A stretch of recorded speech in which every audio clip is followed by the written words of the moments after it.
Ahead and get started. And thank you all for joining. I know everyone's time is very valuable these days. And welcome back to another session with the DocPoint team. And real quickly, we have two team members joining us today, Yuko and Shenil. Yuko, you want to say hello first? Yes. Hi. Good morning, everyone. Thank you so much for joining us. My name's Yuko Anderson, and I am part of the project management team here at DocPoint Solutions. So excited to host this webinar with you and answer any questions and hopefully provide some insight and some ideas, get the juices flowing. All right, Shenil. Hey everyone, good morning, good day. I'm a cloud architect and a digital transformation consultant working for the DocPoint Solutions. I have more than 15 years of experience in the software industry, and I'm really happy to be part of this conversation and excited to answer any questions and walk you through some of the key points on this session. Thank you. Great, thank you, Shenil. And Yuko mentioned she's with the project management team. Shenil mentioned he works mainly in the architect side. They're both very well versed in the business analysis arena as well. We have a very well-rounded team here. So I appreciate you both joining. I know you have a lot on your plates with your work schedules and due dates and everything else, but I appreciate you taking time to join us today. So before we get started, a couple of things to touch on. This session is being recorded, and you will get a link once it's done. Usually by the end of the day, we get those out. So if you are an attendee, you will receive a link to the recording. We love questions. In your Zoom toolbar, you're going to see a little icon for question and answer, and also chat as well. The chat can be seen by everyone. The Q&A is where we want to post our questions. And if you like a question, you can also vote it up. So if there's something there, maybe someone asks a question, you have a similar interest, you can vote up by clicking on that question. All right, so if we don't have time to cover one of your questions, we will get back to you. Sometimes if you stump us, but I don't think you're going to stump us today, maybe you will. But if you do, we can't answer something, we will get back to you as well. Some of these questions we do get in the QA, and some we do get directly via email on occasion, and we'll handle all those as we work through this session. All right, so let's see our next session. So we've had a couple sessions over the years, I should say over the past few months. So we've done 4 in this series. Our first one was centered around records management back in April. We had another one that talked about the 365 platform as a whole and how it can fit, or maybe it doesn't fit, into your agency or business.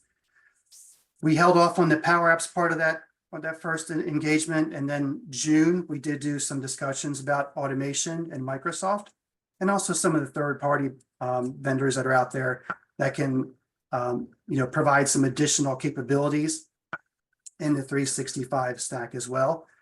We did not go into custom development on the last session. That's its own little world, and we kind of set that aside for today. And those are some of the things we're going to talk about. So we are typically presenting on a very technical basis. These sessions are really meant more, I guess they're more focused on the business side of things. So we do a lot of how-tos. We have some of those sessions coming up in August at the EduCon event in DC. I think that's August 15th are our presentations. That's the technical side. This is going to be more centered around business. So we just like to share some of our experiences that we have with our projects, share that with our attendees of these webinars and also our customer base. So that's sort of our introduction here, and getting us started here. Let's go ahead and move forward.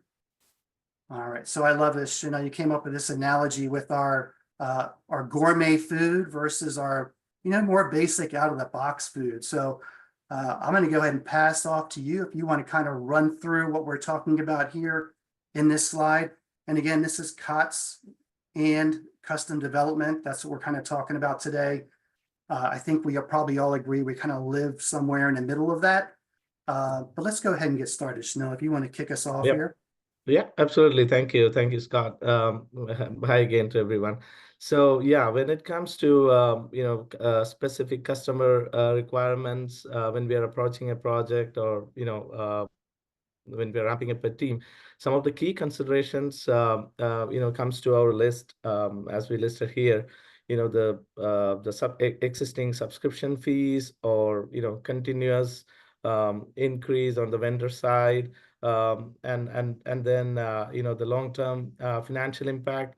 That is mainly when we think about the initial investment versus a long-term strategy, like how do we reduce the cost, or how much we can invest up front if there's a custom development, unique specific requirements. Of course we have to go with custom development. So things like ramping up a team and a lot more planning in place, and then we will have to assess the situation there. And mostly when we go with the commercial off-the-shelf products, it's more up with vendor dependency. Most of these products will be from trusted vendors, and we will have to depend on their even for software updates and their schedules. How does that align with our the customer needs, like their schedule, and are there any policies around when to release a software? A lot more plannings involved. And all these bullets are all kind of initial thought points when we approach a project. And when it comes to the integrations and scalability with custom development, we always get more flexibility around how to scale our product, how to scale our softwares to meet and grow with the business. And also there's a number of integration points for every customer. So, the third-party integrations. So this is mostly related to a custom approach where this is more flexible, the integrations and scalability, wherein a commercial off-the-shelf, the COTS approach can be a little bit limited. There are good things and bad things about depending a vendor for a COTS solution.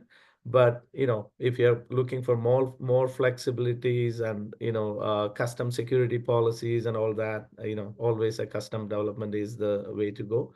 Yeah, and so yeah. Shenil, we talk about what started these discussions. So it can even be deprecated features, right? Maybe something you're in a platform you're using unsupported environments. But one of the things when we talk about modernization with legacy applications, what we see more and more activity around is the 508 compliance. So you've seen some of that, and it's not that it wasn't there before, it's just becoming more prominent. And I think we're addressing it more now than we ever did before. But Yuko, you've seen some of that. If you can just share a little bit about that from your side, what you've seen over the past couple of years. Yeah, sure. I think also, with this trend of moving to the cloud, it's making a lot of these applications more accessible. And so with that comes the accessibility requirements and guidelines. So I think that's coming to the forefront, which is wonderful. And so we're all learning about it a little bit more as we go as well. But it is something definitely that we are seeing in terms of any client-facing, web-based, anything, basically public or internal are going to be utilizing the 508 compliance guidelines for accessibility are a priority. And so with some of these legacy applications or end of life, moving them to the cloud and rebuilding applications, we also have to take into account these 508 guidelines and accessibility requirements. So absolutely. Yes. Yeah, there's so many things that can come into play with what initializes these discussions. Right. And there's a lot of things that come into play when we're trying to modernize as a whole. So all good things. And we may even come back to that 508 a little bit later on in some of these other slides, Yuko. So Shenil, let's go. So we cover kind of what initiates these conversations. Let me get my next slide to come up here. There it goes. So all the different tools that are available. So this is kind of what we have to look at from a high level. As we start to use more and more of the Microsoft suite, we have to consider, what works for us and what doesn't. So in these sessions, we always want to make sure that we share as much information as we can, because a lot of the business owners, they want to make sure they're using the subscriptions that they already own, rather than adding more subscriptions to their monthly bills and fees, I should say. So we're going to be kind of talking about this from maybe the Canvas apps, the whole Power Suite development, the UI development. So Yuko, I'll start with you. When we talk about development, a lot of our engagements previously, 4 years back, 5 years back, so much of it was really configuration of an off-the-shelf with a little bit of development, but that's kind of changed. So what's our percentage now that you see on a daily basis of, what's off the shelf, what's custom development? Is it a blend? What do you see in your projects? What I'm seeing is more of a blend, definitely hybrid. I think everybody from a cost perspective want to utilize the existing subscriptions on their platforms available to them. But, obviously based on the analysis that we do, the requirements, a lot of times it requires additional custom development, both front end and back end, based on the different products that we're going to be connecting to for data sources. So I definitely see a lot more hybrid. I think the full custom development from scratch is somewhat rare. But again, from a cost perspective, sometimes that doesn't make the most sense. But very limited do we see COTS, because even from a security standpoint, we need to do custom development. So I think COTS is definitely the baseline, and from there we build. Yeah, great feedback.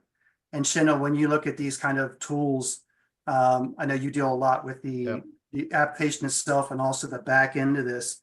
When we look at the capabilities, Databricks, Data Lake, Dataverse, of course, we still have SQL Server. We can't forget about SQL Server. These don't just come into play in purely Microsoft stack, right? Can these interact with COTS applications as well, or are they only used for Microsoft? Yeah, absolutely. I mean, yeah, when you look at these products, either a Power Platform, the Power Apps or Power BI, Databricks tools for, data modeling, these are all kind of a baseline COTS products or solutions. But, it's a good point Yuko brought up earlier, the security. One of our recent project where, the user interactions from a Canvas app, they wanted to pass on the same security, row level security over to a Power BI report. So there we had to customize, the off the shelf solution using a custom API. So that is a classic example of how we apply customizations on top of a, COTS solution or a platform. And another good example of using a COTS, the off the shelf as is you leveraging our AI capabilities on Power Platform to reduce the development efforts. For example, GitHub, you can do leveraging AI to do code reviews and peer reviews. And the same goes with Databricks. When a developer writing a script, he can get the artificial intelligence assistants to correct the code or go the language independent approach, leveraging the AI capabilities. So yeah, there's always a hybrid approach there. Yeah. Great point. And you mentioned those AI capabilities. We've seen a little bit of that, some of our efforts. And I think a lot of people ask, what's the learning curve there? If you're going to use it to review code, is that pretty much out of the box, kind of menu driven, easy to use, or can you share a little bit about that? Yeah, I mean, especially those built-in AI features for Databricks or Power Platform it's pretty much it's a subscription-based excuse me, option for Power Apps. But for Databricks, it's a built-in. You don't have to configure anything.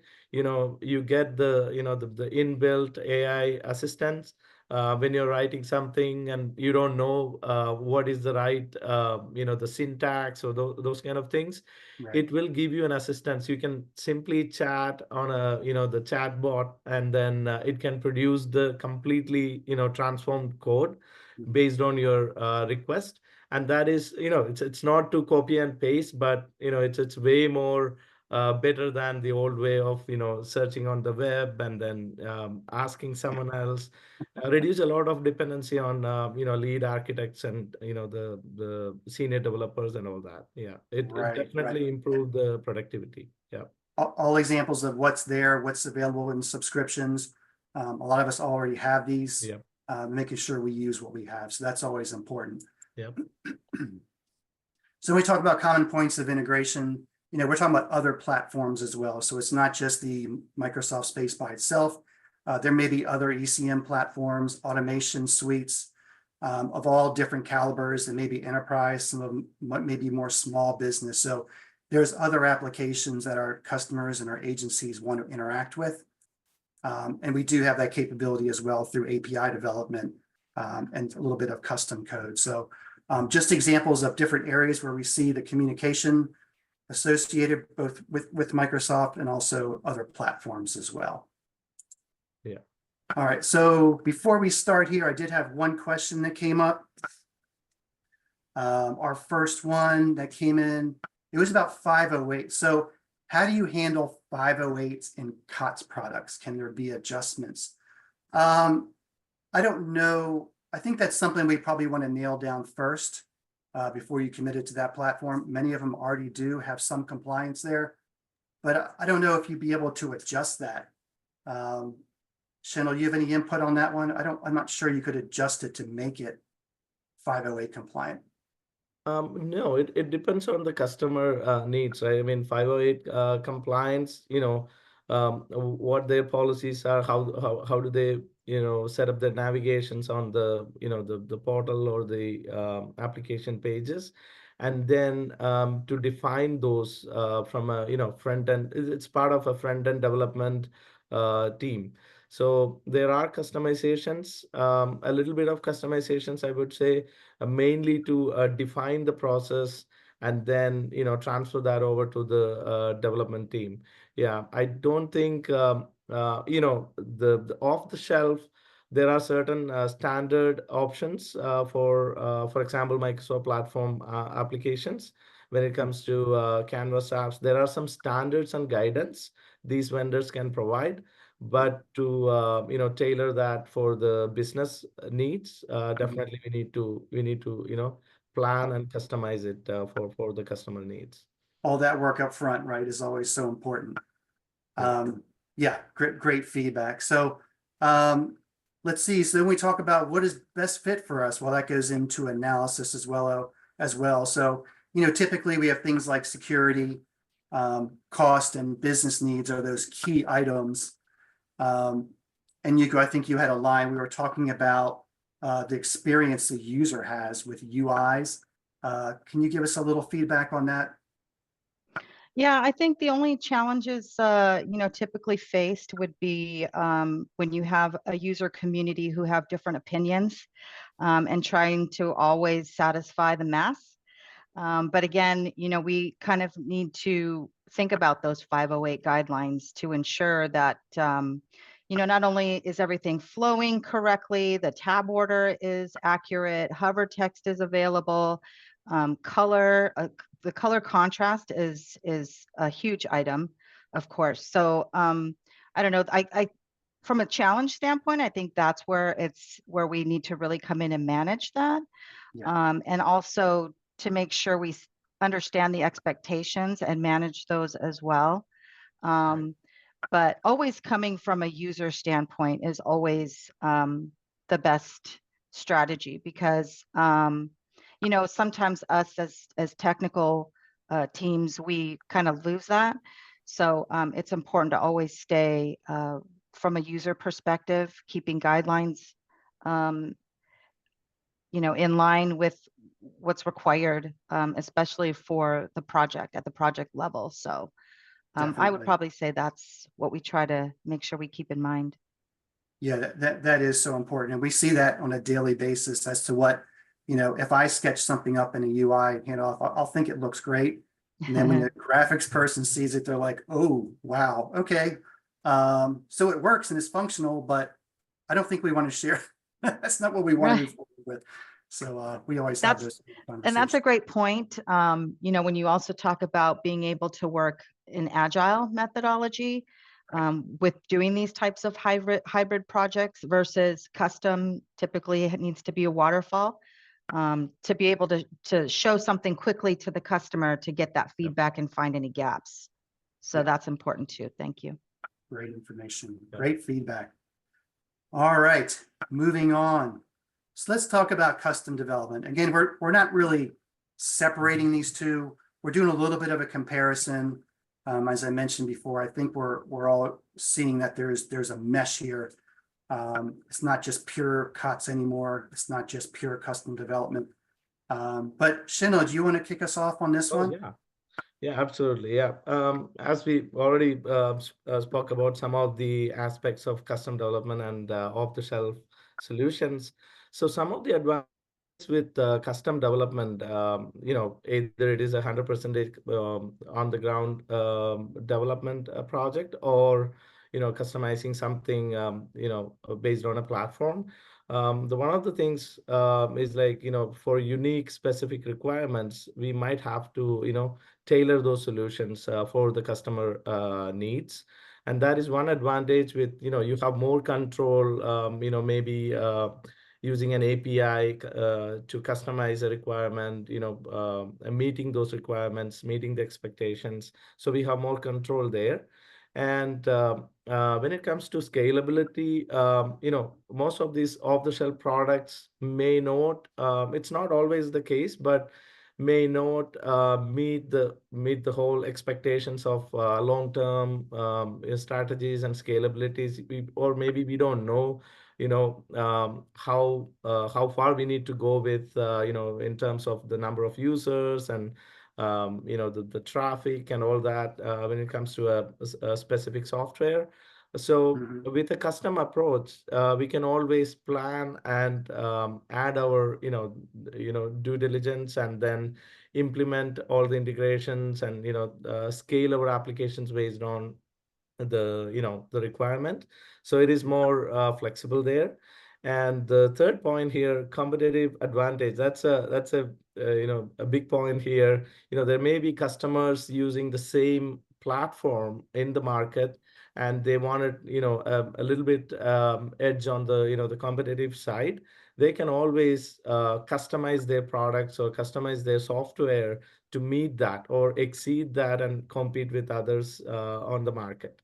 There's a lot of for example, media entertainment companies or even product-based companies do the same kind of business, but they just wanted to outplay someone out there in the market.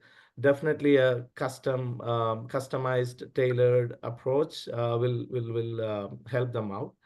And here the integration point of view, most of the customers these days, we have a number of third-party applications. For example, maybe a CRM application communicates with a custom portal or different source of databases. So those kind of integrations are seamless with a little bit more custom approach.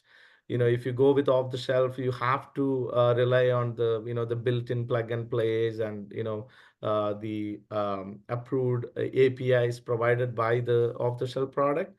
But with the custom development approach, you have more flexibilities. You can reduce dependencies on a vendor managed solution. Sure. And yeah, there are those kind of advantages. And then control and ownership, I think, Scott, it's more on the leadership side, and especially from a business perspective, the more the control, even the software releases, the planning, year-on-year planning, and how do you plan your software releases, different phases. Based on the budget allocation, you can plan your project, schedule your custom modules, and those kind of things. With custom a more customized approach, we have more control and ownership on that side on any software platforms. It also involves some of the adhering to the security and policies of a specific customer. So control and ownership is one key thing when it comes to custom development. And some of the disadvantages, it's not really, I mean, again, it's not applicable to every customer, but it's kind of a generic disadvantages for a custom development. Of course, you have to ramp up a team, you have more planning upfront, and also a higher initial cost. Those things will definitely trigger an initial upfront cost. And then you have to plan, either it's an agile or waterfall. You have to ramp up a team, identify the right resources, and then the development time could be a little bit longer because you are dealing with the unique requirements and how to shape them to meet the expectations of a customer.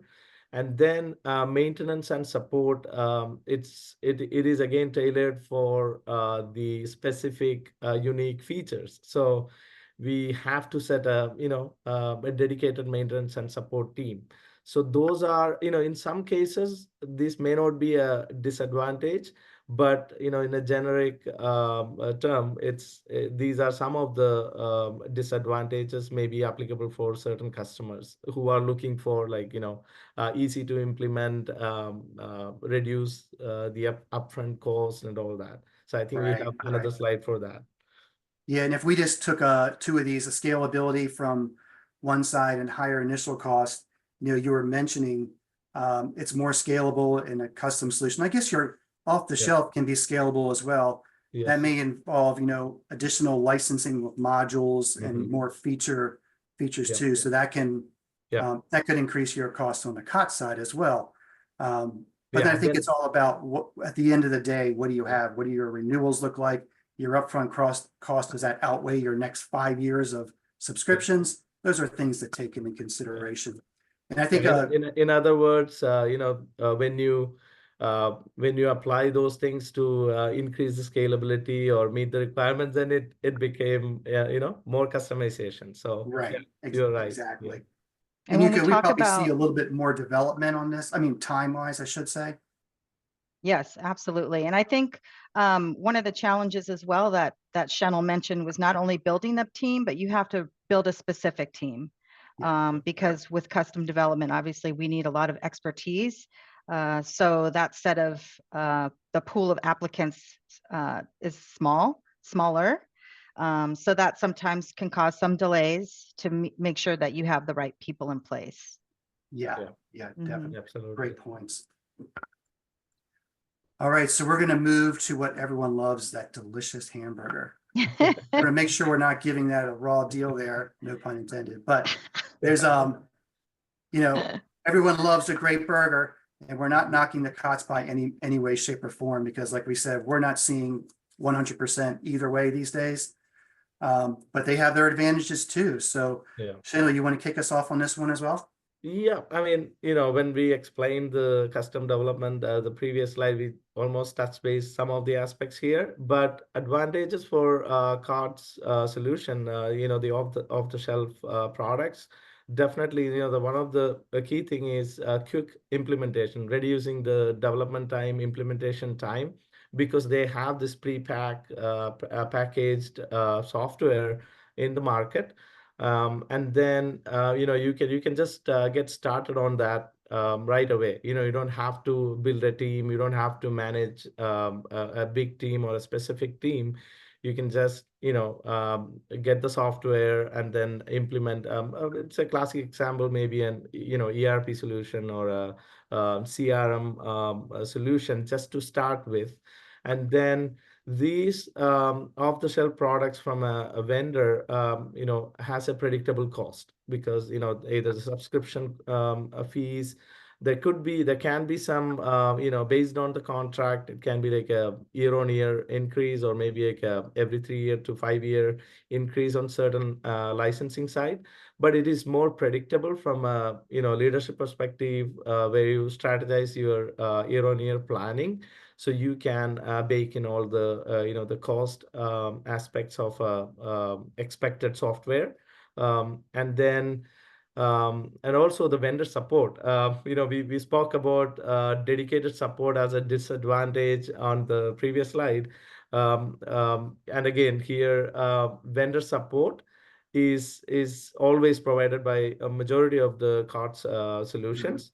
And Yeah. one of the key thing is, you don't have to rely on an internal team just for a, minor support. If the product is, very limited, meeting all the expectations, or maybe like 90% of the customer requirements, and then you don't have to maintain a support team, a specific dedicated support team for those kind of products.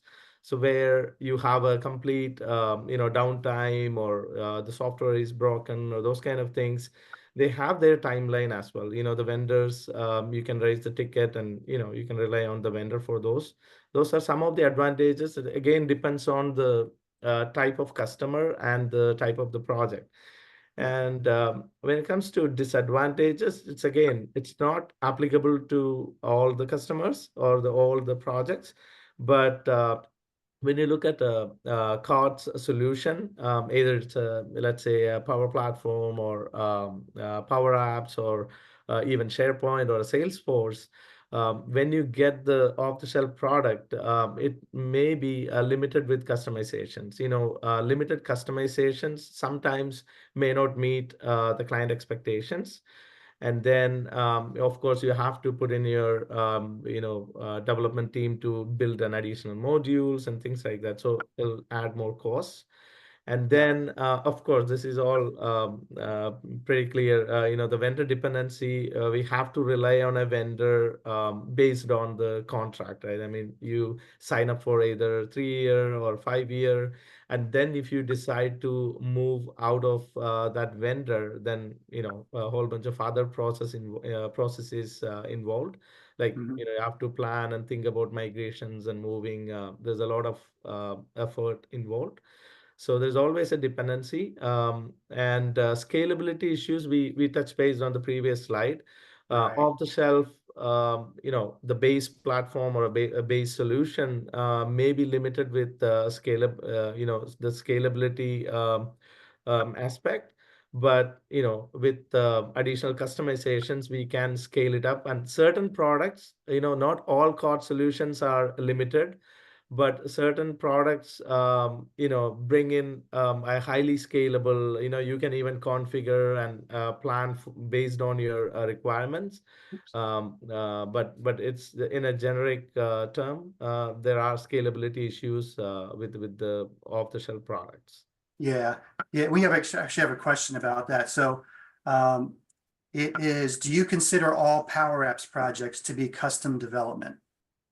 No, absolutely not. Because Power Apps, we have AI capabilities, for example, in Power Platform.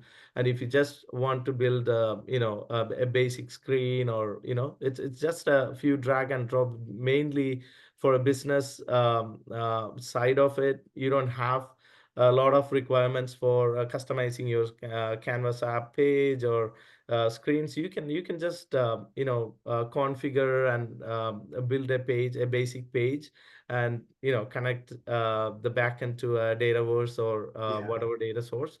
So it doesn't require a lot of custom development for a basic Power App or a Power Platform application. Right. And I think Yuko, you alluded that before. Do we see all of these as Power Apps custom developed? Not necessarily. It's a mix, right? It's not just, we're not using just the out of the box Power Apps features. We're also customizing those as well in the project. Yes, 100%. 100%. Definitely, because primarily, again, due to security, permissions and roles for accessing the application. And then also in the back end, we have a lot of different data sources to connect to. So it's not as simple single connection to Dataverse, which then, also requires these API customizations and development. So yeah, definitely hybrid. Yeah, so I guess we kind of all agree on that. The hybrid approach is that's what we're using these days. I think when we first started having these conversations about this session, we were talking one or the other. And as we got into more talks and more meetings, we kind of came to the conclusion, well, we are doing a hybrid. Right. Yeah. So when you really get into details, that's kind of what we came out with as well. So I want to watch our time here as well. Let me go to we talked about key considerations. So these type of items whoops, sorry about that. I'm jumping ahead. So custom development or COTS, well, it's really kind of both. Things we want to be careful of and things that we've taken into consideration here. So, the budget obviously is something we want to take a look at. The time frame as well. How much time do we have to develop? If we have deprecated hardware, software that we need to kind of get moved off or sooner than later, obviously that can be an issue trying to get off those in a timely manner. But we've also added in different ways to manage these projects, and one of them was around steering committees. Yuko, you've worked in this. Actually, Shenil, you have too. But Yuko, you've worked in these steering committees that help kind of keep the scope together. And when we get into areas where maybe our users are giving us a little bit different feedback, we use those to work through these sessions and agree on, what should move forward, maybe what should be tabled to another time. But can you elaborate a little bit on the steering committee for us? Yeah, sure. It's very beneficial to kind of have an semblance of leadership, those people who can make a decision for their area or their department, especially when you're talking about integrating multiple applications within an organization. People have different requirements or they utilize it differently. So we get discrepancies in requirements. And so we need leadership to kind of step in and make a decision on how do we want to move forward. Otherwise, we'll get stuck for a long period of time. So we've found that it's really beneficial when we either have something that's going to impact the scope or the timeline because we have other applications in the plan that are waiting for our developer resources, and then that would get pushed if we can't make a decision on whether this is in scope, out of scope. Do we want to table it for post go live, things like that. So definitely recommend assembling leadership team. We meet weekly, and we have a queue of items that kind of meet those requirements, whether it's a discrepancy in requirements or postponing the timeline, potentially a high level of effort. Do we still want to move forward? And we as a project team don't want to make that decision. We definitely want to make sure that we satisfy the business. If it's a need, 100% we will do it. We just want to be transparent in providing that level of effort and how much it would extend a particular go live or a phase. Great points. And then Shenil, we're looking at these bullet items. And Yuko, before I move ahead, that's not something we did 3 or 4 years ago. We didn't see the steering committees before. And I guess maybe we didn't need them in some capacity, like you were saying. We kind of had a more direct path. We're kind of doing more configuration than development. Exactly. And I think also we might have been, dealing with a smaller set of subject matter experts at that time. Yeah. But now it's growing as well, which is great because we have the additional feedback. However, with that additional feedback, we need to manage that as well. Great. And then Shenil, we talked about long-term strategy, the key items there, scalability, maintenance, and support. Those are all 3 things we have to pay close attention to, obviously. What you want to comment on those? Yeah, that's a good point. I just wanted to, I would like to focus on that, the Yuko's point on the steering committee and, discussing and reviewing, on a timely basis. For example, when it comes to the budget, there may be ongoing costs and requests from the customer, how do we reduce the development cost or, the efforts on, say, for example, maybe a Power BI reporting. So in those cases, as an architecture team, we assess the situation and then, maybe define the processes and hand it over back to the customer team. So if they have a IT team, we help them do their on their own space.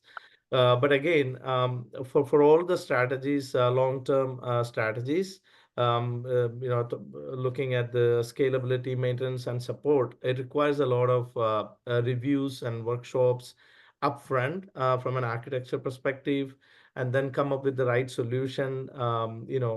As we progress on the project, we have everything ready to hand over to the customer. These are a set of things you need to dedicate as a for the maintenance and support, and for the scalability, these are the items you need to keep in mind. Either it could be a vendor a support, maybe 100% COTS solution or a product, or hand over the processes and guidelines to the custom development team. Great feedback. Thank you. Appreciate it. Mhm. Let's see, we're going to begin to wrap up here. We do have one thing to take into consideration. If you are going to TechCon, we do have a discount code here. It's 15 DocPoint if you are going to get tickets to that and go to those sessions. We have 3 sessions for that on August 15th, I believe is a date for that. We will be there the other days as well. So before we go, we usually do like a takeaway. So based on this session, what do you, I know everything we talked about, Yuko, what's your takeaway from here? One of the important aspects our customers should be keeping an eye on based on this session. Yeah, and I hate to sound like a broken record, but it really is all about the cost, any deadlines, if there's something that's going to be retired, or do you have an indefinite time frame? And then also taking a look at the importance of analysis and gathering the right requirements up front, and then managing it from there, and then always keeping in mind 508 compliance. I think that's something that is not talked about too much, but it really does have a high impact on your project, because you would hate to release something and go through all of that development, and then once you're go live, you find out it's not compliant. And you have to And then redo you'll it, have right? to, that's right. So a lot of heavy lifting in the beginning, but it's all very much important. How true that is. Shenil, I'll let you go next and I'll give my Yeah. feedback. The takeaway from this discussion for me is like, it's always, to go with the hybrid approach. For every customer, when it comes to, the scalability, flexibility, even to manage and maintain the cost, it's always a good option to go with the mix. Start with, commercial off-the-shelf product, and then plan your custom modules or customizations based on your budget and year-on-year planning, instead of going either way, like 100% a custom development, maybe upfront cost is super high, and then a pure off-the-shelf product with no support or maintenance from an internal perspective can end up with a lot of limitations. So it's always a hybrid scenario, and I think most people do agree on our day-to-day. We see applications and platforms are either heavily or maybe at least 30 to 50% customized for our requirements. Yeah, maybe another 10 years, you just ask for a vendor or maybe a platform that, hey, I need this software to meet all my requirements, and you get it. So I Right, think we will get there you someday. can probably buy it at your local convenience store, right? And it Yeah. gets deployed automatically. Who knows in 10 years? Yeah, never know. I think from my side, it's always business analysis. It's so important to get that down, identify your requirements up front before you go too far down the road. And I also love the proof of concept or pilots for some of these projects too. It helps to manage the expectations with the users, gives a little bit of insight as to what a solution may look like. But I'm always a really big fan of that. So anyway, so I think we're going to wrap up. Yuko, Shenil, thank you so much for joining us today. I know you're both very, very busy. I appreciate you taking the time to prep for this and to share your experiences with our customer base and attendees. I do appreciate your time. And to all the attendees, thank you very, very much for joining our session. I know your days are busy as well. As I mentioned, you will get a link to this recorded session probably the end of the day, if not early tomorrow morning. We'll get that out to you as soon as we can. So if there's any other questions that we missed, please feel free to contact us, and we'll be happy to set up a call and do some follow-up. So everyone have a great Wednesday. I have the day right, and wish you the best, and we'll be chatting with you soon, and hope to see some of you at the TechCon in DC. Thank you. Thank Thank you, you so much, everyone.